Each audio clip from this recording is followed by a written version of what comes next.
আগামী জুনের মধ্যে ঋণের চতুর্থ কিস্তি দেওয়া হতে পারে বলে জানিয়েছে আইএমএফ এর প্রতিনিধি দল। দুপুরে কেন্দ্রীয় ব্যাংকের গভর্নর এবং ডেপুটি গভর্নরদের সাথে বৈঠক শেষে ব্রিফিংয়ে এ তথ্য জানানো হয়।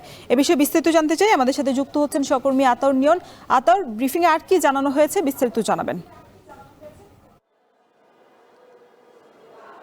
যেমনটি বলছিলেন যে আজকে আইএমএফ এর যেই 13 সদস্যের প্রতিনিধি দল এসেছে বাংলাদেশের চতুর্থ ও পঞ্চম কিস্তি ঋণের ছাড়ের বিষয়ে, সেই বিষয়ে আজকে শেষ দিন ছিল এবং শেষ দিনে তারা দুপুর থেকে গভর্নর এবং ডেপুটি গভর্নরের সাথে বৈঠক করে এবং বৈঠক শেষে তারা এই গত 6 তারিখ থেকে যেই সফর করেছে সেই সফরের তার প্রতিদিনই বাংলাদেশের যেই সচিবালয়, অর্থ মন্ত্রণালয়, জাতীয় রাজস্ব বোর্ড, এনবিআর এর সাথে এবং বাংলাদেশ ব্যাংকের সাথে দফায় দফায় বৈঠক করে তাদের শর্ত বা যে পরামর্শগুলো রয়েছে সেগুলো বাস্তবায়ন নিয়ে।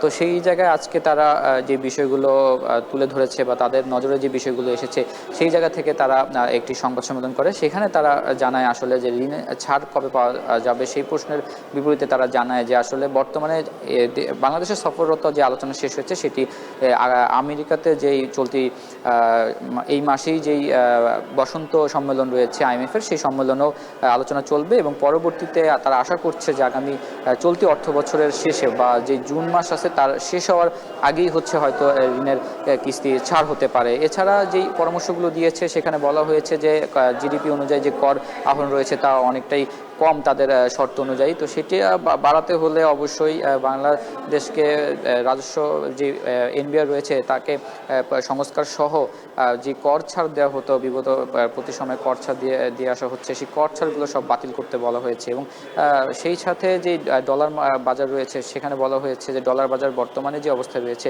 সেটি এই মুহূর্তে আসলে খোলা বাজারের উপরে দাম ছেড়ে দেওয়াটা আসলে একটি ভালো সময়। এছাড়া তারা যেই নীতি সুধার বাড়ানোর কথা বলেছে সেখানে তারা বলেছে যে আসলে নীতি সুধার এখনো যে বাড়ানো হয়েছে সেটা আসলে মূল্যস্ফীতি কমানোর কারণে বাড়ানো হয়েছে।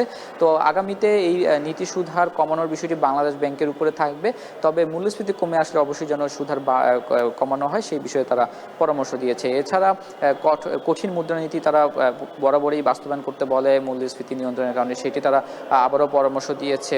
তো সেই জায়গা থেকে এই বড় বড় যে বিষয়গুলো আছে তারা সেই বিষয়গুলো আসলে পরামর্শ দিয়েছে। দুপুরে কেন্দ্রীয় ব্যাংকে গভর্নর এবং ডেপুটি গভর্নরদের সাথে বৈঠকের সবশেষ খবর জানাতে আমাদের সাথে যুক্ত ছিলেন সহকর্মী আতাউর নিয়ন।